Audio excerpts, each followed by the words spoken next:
Bueno, estamos ahora aquí, el distinguido pastor Héctor Vidales, colaborador del ministerio que yo también colaboro, de Buenas Noticias de Gran Gozo, y hoy vamos a continuar con lo que prometimos en el devocional anterior para poner nosotros en claro la posición que tenemos como hijos de Dios. Así es. Yo quisiera comenzar dando un versículo que básicamente yo me lo conozco de memoria, que es Colosenses 2:13, donde el apóstol Pablo dice que el hombre interior hay que vestirlo para que se corrobore el hombre interior por el conocimiento, a la estatura que Dios quiere, como fue creado por Dios espiritualmente. Pero es por el conocimiento. O sea, si nosotros no sabemos eso, no tenemos posición. Que es lo que tiene mucha gente, no tiene posición. Lo que tiene es condición. Así es. Y no solamente condición, sino tiene otra cosa que se llama membresía. Soy miembro. Soy miembro. Miembro con condición para seguir adelante con la doctrina que te enseña. Sí. Pero la posición delante de Dios, mucha gente lo ignora. Y eso es lo que queremos recuperar, porque la posición se perdió por Adán y Eva. Así es. Y ahora, para poder recuperar esa posición tiene que haber un redentor. Al momento que hay un redentor, entonces podemos tener la posición.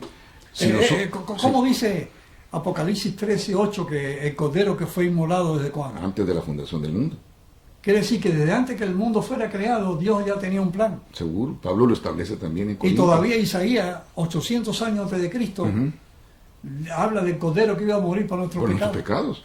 Ahí nos da la posición de salvos, dijéramos. Ahí nos da la posición. Wow. Pero nosotros hicimos a un lado al Redentor. Y lo seguimos haciendo porque dice Isaías en tiempo pasado, que ya lo teníamos. Inclusive el capítulo 43 lo habíamos mencionado. Dice, cuando vengas a cuentas conmigo, recuérdame que ya te perdoné. Entonces, ahí está la posición. Estamos perdonados porque tenemos redención en su sangre, dice Pablo. Por eso es que él se anima a decir, yo no quiero saber otra cosa, lo que tú dices, conocimiento, más que de Cristo y a este crucificado. Si nosotros queremos definir la palabra destino, Muy buen punto. destino, ¿cómo tú defines destino? La palabra destino. Lo que vamos a llegar a ser. ¿Verdad Lo que que sí? está propuesto para llegar a ser. Exactamente. Y la Biblia menciona un predestino. Exacto. Oh, sí. ¿Se entiende? Y lo menciona en diferentes lugares. En muchos diferentes lugares, sí. Ahora, Romanos 12, el apóstol Pablo dice algo que es muy interesante, que tal vez podemos partir de ese versículo. Sí pues, hermanos, os ruego por las misericordias de Dios que presentéis vuestros cuerpos en sacrificio vivo, santo, agradable a Dios, que es vuestro racional culto. Y no os conforméis a este siglo, mas reformaos por la renovación de vuestro entendimiento, para que experimentéis cuál sea la buena voluntad de Dios, agradable y perfecta. Sí. O sea, aquí está hablándose de que hay que hacer un cambio de mente, Así es. hay que renovarse, hay que reformarse, hay que buscar la forma de entender la buena y santa voluntad de Dios. Sí, lo que pasa es que también hemos malentendido lo de la nueva criatura.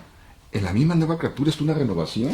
Ajá. Ahora, pero la nueva criatura no es una evolución de una vieja criatura hacia una nueva criatura, sino que en la cruz, y principalmente ahí me gusta mucho verlo en el capítulo 5, 11 en adelante, en Romanos capítulo 8, cuando contesta la pregunta, ¿qué voy a hacer con este cuerpo de perdición? Ahí está esa renovación.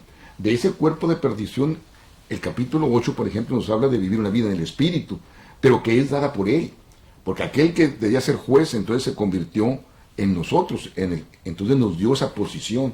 Entonces ahora podemos aspirar a algo mejor. ¿Y quién nos podrá apartar del amor que hay en Cristo? Ahí está la posición. Nadie nos puede apartar por lo que hizo. O sea, es decir, ahí es a donde se ejecuta el verdadero concepto de la nueva criatura. Nosotros a veces utilizamos la nueva criatura para decir que de inmorales pasamos a morales. Pero ese es el engaño de los siglos. No, mira, el inmoral, si lo vas a decir así, empezó cuando Adán y Eva pecan. Sí. Ok. Ahora, antes de ellos, comer no eran inmorales. No, nada, no había. Y no había ley que condenara. Porque no había pecado. Nada. ¿Verdad que sí? Okay, no ahora, había ley que condenara. Ok, ahora, si uno está mirando los beneficios del destino que Dios no tenía, eso es la predestinado. O sea, que Dios lo tenía predestinado. Sí. Por eso dice que fuimos bendecidos, dice Efesios 1. con toda bendición celestial en los lugares celestiales, desde antes de la fundación del mundo. O sea que ahí uno tiene que mirar ahora retrospectivamente que eso ya estaba preparado desde antes. Seguro, y hay una razón, y se lo vamos a decir directo, que recuerden esto y que lo pongan con letras de oro. A Dios no le salen los bollos quemados. No, y no sé si tú estabas un día en una predicación que estábamos haciendo varios o con segmentos cada uno y alguien dijo, pues les voy a hablar de la predestinación porque Dios nos predestinó para estar hoy aquí, porque Dios nos predestinó para mañana chocar en un carro. Y yo dije, pero ¿qué es eso? Eso no es predestinación. Eso es algo que te va a suceder en la vida aquí porque sucede, ¿verdad? Pero la cosa está en que dice Pablo aquí mismo en Efesios 1, versículo 11, en Cristo digo, en quien asimismo tuvimos suerte, habiendo sido predestinados conforme al propósito que hace todas las cosas según el consejo de su voluntad, que seamos para alabanza de su gloria, nosotros antes que esperábamos en Cristo. O sea, Pablo está diciendo, mira, aquí hay una predestinación, pero que tiene que ver con todos los beneficios que tú tienes preparados para ti, y tú tienes que saberlo. Pero ahora vamos al corazón, que está en Romanos 8, porque ahí se habla de una gloria. Sí. Porque el capítulo 3 que dice de qué gloria teníamos, destituidos de la gloria de Dios. Versículo 23, estábamos destituidos de la gloria de Dios. Y eso lo hizo Adán, ¿verdad que sí? Destituidos de la gloria de Dios. Ahora en el capítulo 8 de Romanos, el apóstol Pablo está hablando del Espíritu Santo. De la vida en el Espíritu. Claro. Y entonces dice aquí, porque a los que antes conoció también predestinó para que fuesen hechos conforme a la imagen de su Hijo, para que Él sea el primogénito entre muchos hermanos. Dice aquí, que la predestinación aquí, estaba diciendo Dios antes, que íbamos a recuperar la imagen perdida. Así es. Para que llegáramos a ser conforme a la imagen de su Hijo. No dice así. Por eso Jesucristo, cuando Él resucita, y se encuentra María con Él ahí, a la puerta del huerto donde estaba la tumba, y Jesús le dice, ve a mis hermanos y dile que voy a mi Padre y a vuestro Padre, a mi Dios y a vuestro Dios. Ahí nos dio la posición. Sí. Ahí nos dice, mira, aquí está, la predestinación es que si mi Padre es tu Padre y mi Dios es tu Dios, tú eres hecho a mi imagen ya. Así es. Tú sabes. Y es lo que estaba, ese es el propósito de la predestinación. Así conforme a la imagen. Y nos iba a recuperar de tal manera que dice que a ellos, a los que ya conoció, dice, a los que separó, inclusive, es la misma casi palabra que santificar. Entonces dice, lógicamente les dio su justicia, y la que le dio su justicia, dice, los glorificó. Ahí está. Estaba predestinado. Y después que preguntas, ¿y quién acusará ahora? ¿Quién acusa ahora? Dios justifica. ¿Quién condena? Cristo murió. Murió. O sea, que ya lo que está diciendo aquí en la Biblia es que la predestinación se cumplió ya en ese. No es que tú vas a ser predestinado para algo. No, es que Dios cumplió con su plan porque nos tenía bendecidos desde antes, porque Dios sabía que Adán y Eva iban a pecar y los bollos o los panecitos no se le quemaron. Dios sabía todo, pero Él había preparado su plan. Así es. Porque tenía que destruir, como dice, que así como los hijos participaron de carne y sangre, Él participó de lo mismo para dar muerte por la muerte, que tenía el imperio de la muerte, y de una vez y para siempre librar a los que por temor a la muerte vivían en servidumbre toda la vida. Así es. Entonces Jesucristo vino a eliminar todo eso. Así es. Y ya se acabó miedo y todo, porque dice que cuando Cristo vino, dice que se manifestó la redención, quitó la muerte y dio la vida eterna a nosotros. Pues eso está poderoso, hermano. Exacto, está poderoso, pero también, como hemos hecho y lo hicimos la vez pasada, queremos hablarles de ciertos problemas que tienen que afrontar. Y queremos de una vez, así como le damos esa gloria del conocimiento, ¿verdad?, la apertura de la libertad, también les quisiéramos mencionar algunas cosas que tienen que tomar en cuenta. ¿Qué sucede? Dice la Biblia, y principalmente en la segunda carta a los Corintios, en el capítulo 3, dice, hay un momento que si ustedes quieren ir del otro lado, comiencen a irse hacia el pasado, hacia lo imperfecto, y se van a poner un velo. Entonces dice, y pone como ejemplo a Moisés, que aunque Moisés haya pedido ver la gloria de Dios, el rostro se le iluminó, pero dice que eso se iba menguando, porque no era lo que en realidad el propósito. pero entonces se ponía un velo para que no vieran que eso iba menguando. Y eso mismo dice, nos pasa a nosotros. Pero dice, pero al leer el Antiguo Testamento, ese velo les es impuesto. El velo no les ha sido quitado, porque solo se quita en Cristo. Ahí está anteponer las cosas. Podemos tener velo o podemos no tenerlo. Pero para no tenerlo, tiene que ser quitado. Fíjate la manera en que lo que dice el apóstol Pablo. En Cristo, versículo 14. Dice, hasta el día de hoy, siempre que leen a Moisés, un velo les cubre el corazón. Pero cada vez que alguien se vuelve al Señor, el velo le es quitado. Entonces, hay que volvernos a Dios, a lo que nosotros le estamos diciendo, a esa libertad. Ahora bien, el Señor es el Espíritu, y donde está el Espíritu del Señor, ahí hay libertad. Así, todos nosotros, que ahora con el rostro descubierto, reflejamos como en un espejo la gloria del Señor, entonces somos transformados a su semejanza, con más y más gloria, por la acción del Señor, que es el Espíritu. Juan, no podríamos sacar hasta varios temas.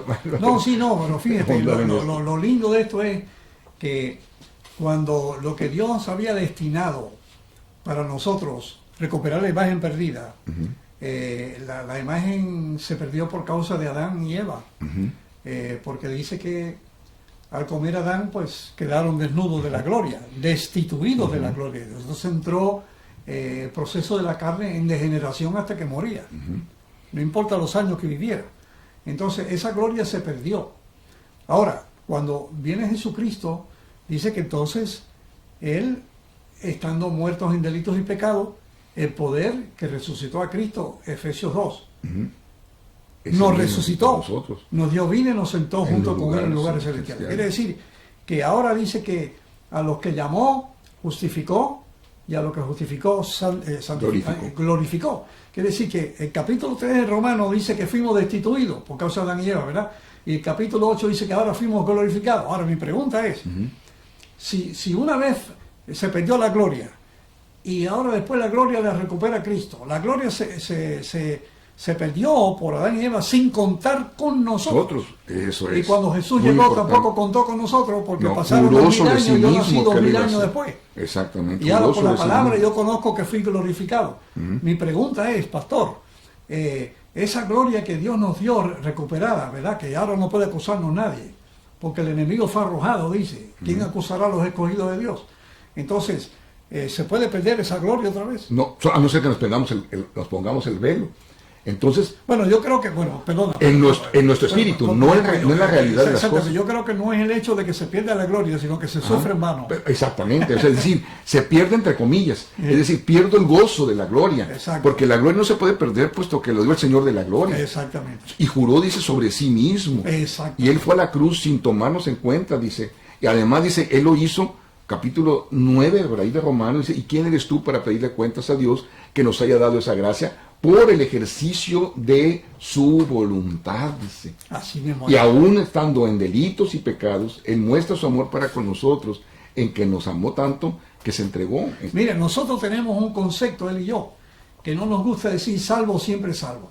¿Saben por qué? Porque la gente mal entiende eso de salvo, siempre salvo, quiere decir que haga lo que te da la gana. No. Nosotros decimos que tenemos seguridad, confianza y certeza, dice Pablo. Así es. Y que Dios no nos ha dado, 1 Timoteo 1:7 dice, Dios no nos ha dado espíritu de temor, sino de fortaleza, de amor y dominio propio. Así es. Y que nosotros ahora hemos sido sellados con el espíritu de la promesa el día que creímos en el Evangelio. Y nosotros al ser sellados, que son las primicias, hasta el día de la eternidad que venga la adopción del cuerpo, porque ahora tenemos la adopción del Espíritu, entonces ya va a ser completo todo. Pero ejercemos un don, que eso también va con esas palabras que tú dices que para muchos son escandalosas, pero es que ejercemos el don de la fe. Así es. Que es la fe de Cristo, no mía. Y Cristo me dice, yo te salvé porque yo soy tu Redentor. Entonces, si tengo Redentor, pues yo soy salvo y me voy a gozar en que soy salvo y voy a transmitir ese concepto y no me voy a poner el velo. Como ya no me pongo el velo. Alguien decía, casi salvado es completamente perdido. Así que o eres salvo completo o estás perdido completo. Pero no de a poquito. No. Ahora, nosotros hablamos de una doctrina, entre comillas, de la justificación por la fe, que en realidad se debe llamar justificación por la gracia. Entonces, si yo soy justificado por la gracia de Cristo, ¿qué es lo que me puede quitar de esa gracia? Ni yo mismo, ni Él mismo, dice Romanos capítulo 8. Entonces, si yo tengo ese descanso y la fe me lleva a esa bendición, es decir, la confianza de lo que Él hizo, ¿quién me podrá apartar? ¿Y sabe lo que dice el capítulo 8? Dice, ni Él mismo, ni lo alto, ni lo profundo. Eso alto dice lo exaltado. Ni ángeles, ni potestades, ni Él mismo. Ni lo que hagas ahora, ni lo que hagas mañana. Jesús no había muerto en la cruz y dijo, yo las tengo en mis manos y nadie las puede arrebatar de mis manos. Imagínate, ni tú te puedes salir. Entonces lo que hacemos es ejercer el don de la fe. Es lo que nosotros, a veces nos desesperamos, ¿no es cierto, amigo? Nos desesperamos porque digo, no, espérenme, es que simplemente ejerzo la fe que Él es mi Redentor. Ahora, si yo tengo Redentor, tengo salvación, ¿o no? Tenemos posición. Y tenemos posición. Y la Ahora, posición, sí. mirad, dice, ¿cuál amor nos ha dado el Padre? Que seamos llamados hijos de Dios. Exacto. Ahora, si yo no tengo Redentor, como ha sucedido y como hay un pueblo que debería de tener Redentor y no tiene, y siendo que de ahí salió Cristo, ¿y qué pasa? Entonces tienes juicio. Porque si tienes Redentor, dice Isaías, ya no irás más a juicio. Juan capítulo 5, versículos 23 y 24. Ya no es juzgado. Ya no es juzgado, o sea, ya no irás a juicio. Ya no es juzgado. Entonces nosotros cogemos la fe y decimos, bueno, eso dice Dios, no lo digo yo. Sí, porque la palabra en Juan 5, 24 dice, ya no eres condenado, pero esa palabra traducida correcta es crisis. Que en griego quiere decir juicio. Juicio. Ya no eres juzgado. No eres juzgado. ¿Por qué? Porque el que fue juzgado fue Jesús. Así es. Entonces el don de la fe nos dice eso. Ahora, ¿qué es lo que dice Romanos capítulo 1? La fe es un poder, que viene con el Evangelio, es un poder, dinamis, poder de Dios. Pero entonces cuando dejamos ese don de la fe y nos ponemos sobre todo el velo, entonces nos convertimos ¿en qué? En nada, en lo que tú dices, en seres inmaduros, pero también en seres temerosos. Y predicamos, ¿qué? Predicamos juicio. Pablo dice, caes de la gracia y sufres en vano. Y sufres en vano. O sea, caer de la gracia es irse otra vez a la carne. Por eso Pablo dice, si lo que yo destruí vuelvo a edificar, transgresor me hago. ¿Por qué? Porque dice la Biblia que si yo vuelvo a edificar, cumplir con aquellas cosas y hacer como Pedro viene a enseñar aquí, decía él, entonces en vano murió Cristo. En vano. Porque si no, ¿para qué Cristo vino? Ajá. Si es que tú no podías. Entonces tenemos un evangelio de gracia que nos posiciona, pero para que tú estés confiado, para que tengas la bendita esperanza. Entonces no debes de perder esa posición, no debes de perderla porque Dios te la dio, y entonces haz hecha mano del recurso de la fe, no de tu fe, de la fe de Cristo, que es lo que Él hizo perfecto de una vez y para siempre. Hazlo, no temas. ¡Qué lindo! Gloria, dale gracias a Dios. ¿Verdad? Defiéndelo porque esa es tu posición y nadie te la puede quitar. Como dice un compañero del Evangelio cuando está diciendo que qué lindo está eso, Gloria. Oye, mira, yo ya tengo algunos años, ya yo pasé de 70, ya yo pasé de 80, para que me mire ahí, sí. Y yo digo, bueno, me decía un pastor ayer que lo conozco hace muchos años, él se retiró también y hablando conmigo por teléfono de Florida aquí a California. Oye, pero ¿cómo tú tienes esa voz todavía? Yo dije, bueno, yo lo que sigo es ejercitando las cuerdas vocales para que no se enfríen. Y mientras más uno las ejercite, más fuertes se ponen para seguir predicando la palabra de Dios. Y le podemos dar esa seguridad, el Evangelio que les trae la paz. Y seguir predicando, como Pablo dijo, yo deseo ser desatado e irme con el Señor, pero tengo que quedarme aquí por ustedes un tiempo. Nuestro Dios y nuestro Padre. Amén. Te damos muchas gracias por el Evangelio de la paz y deseamos de todo corazón que eso que estamos transmitiendo sea tomado y llevado adelante y que tu nombre sea glorificado. Haz posible, Señor, que tengan ese Evangelio de paz, esa seguridad, esa posición y que no les permitas que nadie se los quite, que nadie les quite de su mano lo que Dios logró en la cruz. Muchas gracias por este ministerio, gracias por mi queridísimo amigo, socio, coautor, Domingo Hernández, tu ministro, tu herramienta, Señor, bendícelo, síguelo tocando y síguenos tocando para llevar este Evangelio de paz. En el nombre de Jesús. Amén. Amén. Amén. Sean bendecidos. Que Dios los bendiga ricamente. Amén.